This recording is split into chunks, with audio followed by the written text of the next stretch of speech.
Fala galera, esse aqui é o Mesa Pocket para falar sobre a série Fundação, que é a adaptação da maior obra de ficção científica já feita na história. Vamos lá.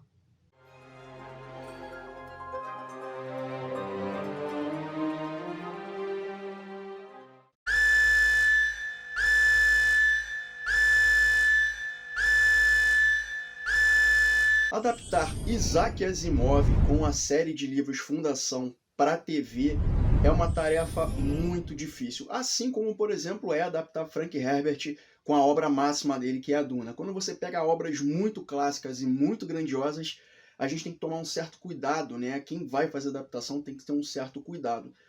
Das obras de Asimov que eu vi, eu lembro de ver O Homem Bicentenário com o Robin Williams, que é um filme que eu não gostei tanto, porque eu acho que reduziram demais a experiência do personagem e a grandeza dessa obra. E o filme Eu, Robô, que é um filme cheio de tiro, porrada e bomba, coisa que não rola nas histórias de Asimov, o qual eles pegaram o conceito das 3 leis da robótica e colocaram nesse filme cheio de ação com Will Smith, que eu acho até um filme bacana, mas na real não era uma adaptação direta dos 9 contos do livro de Isaac Asimov, Eu, Robô. A pegadinha é, Fundação é uma coisa tão grandiosa que ela acabou por influenciar obras como Star Wars e até mesmo Game of Thrones. Eu entendo que numa adaptação coisas vão ser alteradas, retiradas, acrescentadas, só que quando você começa a alterar certos fatores, certos elementos de uma história cultuada, e você acaba se distanciando do conceito original, acaba se distanciando da proposta original do autor, isso pode ser um problema. Claro, a série tem pontos positivos e pontos negativos. Fundação são 7 livros ao todo. A gente tem eras e eras e eras e um entra e sai de muitos personagens, então adaptar isso não é fácil. Até onde eu percebi, essa primeira temporada está adaptando o primeiro livro. Claro, a gente tem gratas surpresas, mas tem outras coisas que acabam não funcionando tão bem na série por estarem inventando coisas demais, por estarem adaptando coisas demais. Basicamente, o livro fala sobre o ser humano que colonizou toda a galáxia, todos os infindáveis planetas que tem na galáxia. E vai haver um período de barbárie, o qual pode acabar com a existência de todos os seres humanos que colonizou esses infindáveis planetas na galáxia. Nas histórias, a gente é apresentado ao Hari Seldon, que através da psicohistória conseguiu prever esse período de barbárie. Então a ideia dele e dos cientistas que estão com ele é preservar todo o conhecimento da história da humanidade numa fundação, uma espécie de centro científico, e assim reduzir esse período de barbárie de 30 mil anos para 1000 anos. O livro é como se fosse elementos de xadrez, é como se fosse um jogo de esgrima, o qual a gente tem elementos de política, conspiração, economia, diplomacia e várias surpresas. E adaptar isso não é fácil. No livro, a gente tem pipocam personagens com certo destaque, como Salvor Hardin, Hari Seldon, Gal Dornick e outros mais. Então pegaram alguns desses personagens e jogaram na série para a gente ter uma imediata identificação, sendo que a participação desses personagens nos livros é uma participação muito precisa. E como eu falei, o livro atravessa eras, mas a gente precisa ter alguém com quem a gente possa se identificar na história. Então certos personagens acabam durando muito mais do que deveriam se comparados com o livro. 2 em destaque, Gal Dornick e Salvor Hardin. No livro são 2 homens e aqui na série são interpretados por mulheres. A Gal vira Gale Dornick, interpretado pela Lou Lobel, e o Salvor Hardin, que vira também uma mulher, é interpretado pela Leah Harvey. Elas mandam muito bem e a gente vê aqui claramente o protagonismo feminino desses personagens, dessas personagens. Eu acredito que isso seja devido ao fato de Asimov não dar tanto destaque para personagens femininas nos livros dele. E quando há destaque, ou quando há uma tentativa de destaque para personagens femininos, eu tenho a impressão que o Asimov retrata de maneira misógina. Eu acho que quem for leitora do Asimov pode dizer isso melhor. Um ponto positivo nessa série é que a gente vê o passado da Gal Dornick. Ela vem de um planeta chamado Sinex, o qual eles refutam todo tipo de conhecimento lógico, matemática, física. O conhecimento lógico é considerado heresia porque é uma cultura, é um planeta baseado numa cultura mais provinciana e religiosa. Isso faz com que a Gale, ou Gal, acabe se tornando reclusa e ela seja vista como uma pária. Isso faz ela sair do planeta dela para encontrar o Harry Seldon. Ponto negativo, eles tentam em alguns momentos enfiar goela abaixo um romance sem graça e insosso, como por exemplo é a da Gal Dornick com o Raish. O Raish, ele é filho adotivo do Harry Seldon. Eu acho que ele existe em um dos contos do Asimov, mas ele aparece brevemente e eu acho que ele é apenas citado, alguma coisa assim, eu não lembro, gente, é porque é muito livro do Asimov para ler. E aqui eles tentam dar um certo peso pro Raish, e eles tentam forçar uma interação que eu acho que não flui, não tem química entre eles dois, e esse romance acaba se entrelaçando ao fio condutor da história, que para mim não rolou. Salvor Harding é um personagem que me incomodou bastante, porque é completamente descaracterizado aqui na série. E não é pelo fato de ser interpretado por uma mulher, mas sim por terem mudado a natureza do personagem. Salvor, nos livros, é prefeito de Terminus, assume a prefeitura de Terminus. E é um personagem que lida muito com diplomacia. E sabe Game of Thrones, quando você tem aqueles esquemas de conspiração, que você planeja tudo? É isso que é o personagem. E esse personagem tem um bordão que fala que a violência é o refúgio dos incompetentes. Daí o personagem simplesmente é reduzido a alguém que está o tempo todo largando o dedo, largando o aço nos inimigos e fazendo perguntas depois. Claro, quer tentar resolver tudo da melhor maneira possível, mas também não hesita na primeira oportunidade que tem em largar o tiro nos inimigos.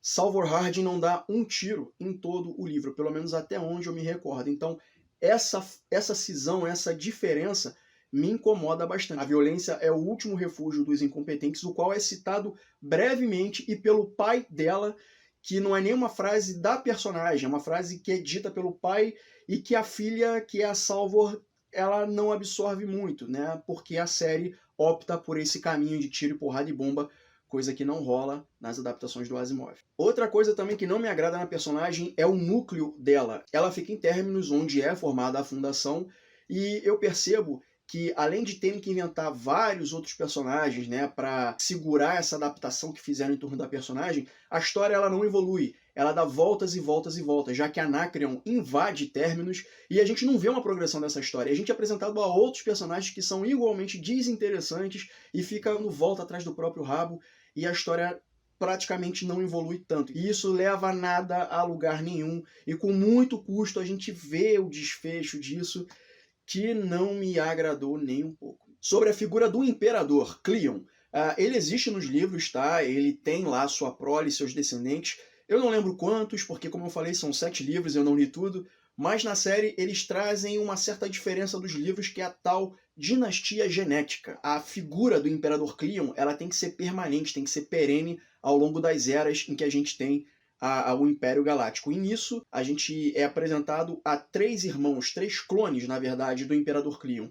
A gente tem o irmão Alvorada, a gente tem o irmão Dia e tem o irmão Crepúsculo. Percebe que existe uma mudança de estágio de vida entre esses 3 irmãos. Por exemplo, é chegado a nova Alvorada, que é um novo bebezinho, e o irmão Alvorada mais velho agora se torna o irmão Dia. O irmão Dia mais velho vira o irmão Crepúsculo. E o irmão Crepúsculo, que já era mais velho, agora numa idade muito mais avançada, vira o irmão Escuridão, que termina por virar cinzas. E tudo acontece numa cerimônia muito solene, muito bem filmada. Aliás, o aspecto técnico dessa série é sensacional. E um dos melhores episódios é justamente para mostrar como é que funciona essa dinastia Cleon, com todas as suas cores e formas e texturas e simbologias.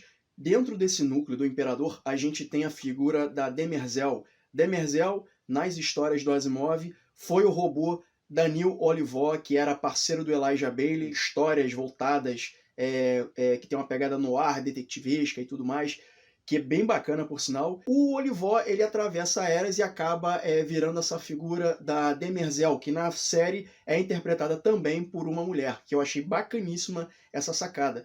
E a Demerzel é um personagem que a gente não sabe muito bem, ela é meio misteriosa, a gente não sabe o que está se passando na cabeça dela, mas ainda assim é um robô. E os robôs são obrigados a obedecerem às 3 leis da robótica. O que me incomodou nesse personagem é que numa determinada altura da história a gente percebe que um dos irmãos, o mais novo, que é o Alvorada, ele possui uma falha genética, ele é uma falha nessa hierarquia Cleon, e ele acaba sendo morto pela Demerzel. Demerzel, por mais que seja um robô muito mais evoluído e que tenha atravessado eras, ainda assim é um robô, e como robô tem que obedecer às 3 leis da robótica. E a primeira regra que ela simplesmente joga pela janela, que o roteiro joga pela janela, é de matar um ser humano. E a primeira lei diz que um robô precisa preservar a vida de um ser humano. Ela simplesmente mata essa figura do mais novo, que é um plot bem interessante, mas vai de encontro ao que Asimov estabeleceu como regra nos livros dele. Desses 3 núcleos que a gente é apresentado, Salvor Hardin, Gal Dornick e os Imperadores, o núcleo dos Imperadores é o mais original dos 3, é o que também é um dos que mais saem do que Asimov estabeleceu, mas ainda assim consegue ser o mais interessante. Isso na minha opinião. O design de produção, de novo, é maravilhoso, as atuações são ótimas, mas a série acaba se perdendo no que diz respeito a uma adaptação dos conceitos que Asimov trouxe. Por exemplo, uma coisa que me incomodou demais foram eles forçarem a Salvor Hardin sendo filha da Gal Dornick com Raish. Isso acontece na série, mas não acontece nos livros, e como eu disse, quando começa a inventar demais e sair demais do conceito do que foi estabelecido pelo Asimov, isso se torna um problema e não me agradou nem um pouco. Enquanto série de ficção científica, ela manda muito bem, ela tem mistério, ela tem ação, ela tem elementos de surpresa, tecnicamente é impecável, imagens belíssimas, só que enquanto a adaptação de Isaac Asimov, ela deixa muito a desejar por entrar em caminhos que não são legais e acaba se contradizendo. É por conta disso que eu dou 2 cadeiras para essa série. Vale a pena ser visto, sim, mas eu senti uma certa frustração ao ver essa série. Eu acho que foi a mesma frustração que a galera de Game of Thrones sentiu em ler os livros e ver a série. Eu acho que é exatamente a mesma sensação que eu estou tendo agora. É isso, galera. Vejam e tirem suas conclusões. Valeu!